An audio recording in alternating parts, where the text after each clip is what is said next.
মির্জাপুরের রান্নাঘরে আপনাদের সবাইকে স্বাগত জানাই।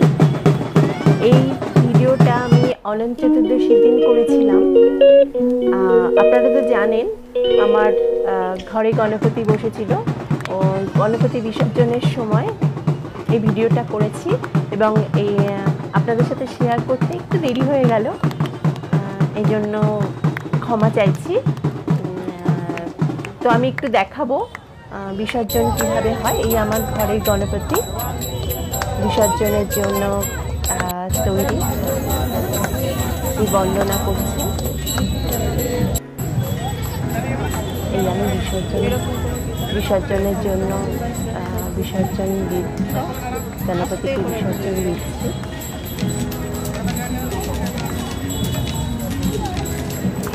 মনটা খুব খারাপ লাগে জানেন তো এই সময়। আবার সে 1 বছরের অপেক্ষা। দেখুন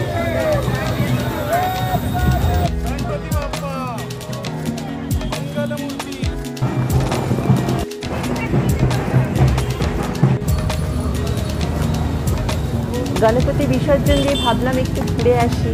এখানে আসলে জানেন তো এরকম বড় বড় ট্যাঙ্ক করে সারা শহর জুড়ে এবং জায়গায় জায়গায় এরকম।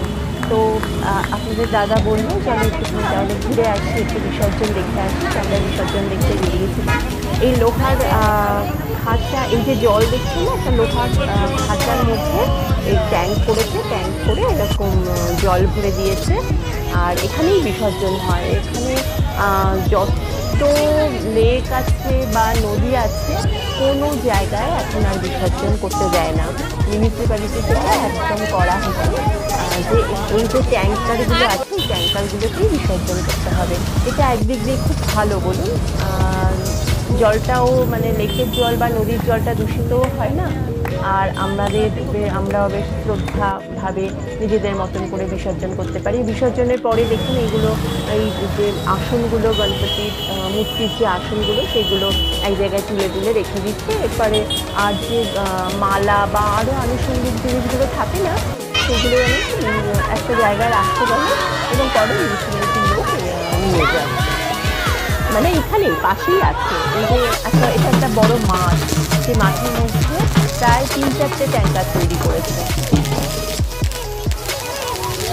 আমাদের ওখানে যেমন দুর্গাপুজোতে বাজি ফাটিয়ে পেছনে করে বিসর্জন করা হয়, এখানেও সেরকম। এখানে তো ঘরে ঘরে গণপতি পুজো হয় এবং এখানে নিজেরাই ওই ডঙ্কা বাজিয়ে, আরতির থালি নিয়ে এরকম নিজেদের মতো আনন্দ করতে করতে বিসর্জন করে। তো যেতে যেতে রাস্তায় দেখুন এই চাঁদের আলোটা দেখে, চাঁদটা দেখে এত ভালো লাগছিল এবং চাঁদের আলোটা পড়ছিল, জানেন তো এখানটা বেশ অন্ধকার ছিল, তাই একটু আপনাদের দেখালাম। এবার আমরা বাড়ির দিকে ফেরার পথে দেখুন, এটা কিন্তু বেশ বড় ট্যাঙ্ক। আমি ঠিক বোঝাতে পারছি না যে এটা যদি মানে কতটা বড়, বেশ বড় এবং এটা বেশ 11টা-12টা পর্যন্ত এই ট্যাঙ্কে বিসর্জন চলবে, ট্যাঙ্কারগুলোতে।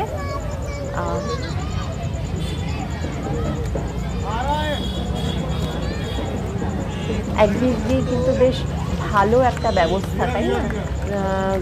বেশ সুন্দর করে, কোনো পলিউশনও হচ্ছে না, আর সুন্দর করে বিসর্জন হচ্ছে।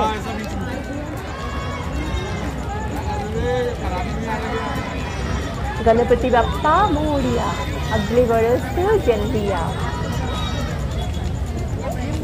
আবার সে 1 বছরের অপেক্ষা।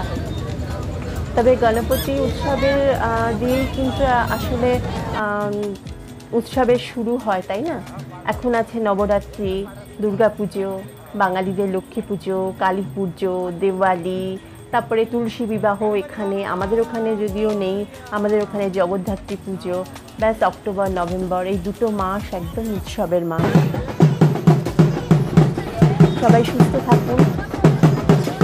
আমার ব্লগটা তাহলে এখানেই শেষ করি, আর ভালো লাগছে না ঘুরতে। এবার বাড়ির দিকে ফিরি। আর এইটুকুই ভিডিও করে আপনাদের সাথে শেয়ার করলাম। আপনাদের কেমন লাগলো আপনারা জানাবেন, আর ভালো লাগলে একটা লাইক, শেয়ার, কমেন্ট আর সাবস্ক্রাইব করে দেবেন। আবার আসবো আরও সুন্দর সুন্দর ব্লগ নিয়ে। Thank you.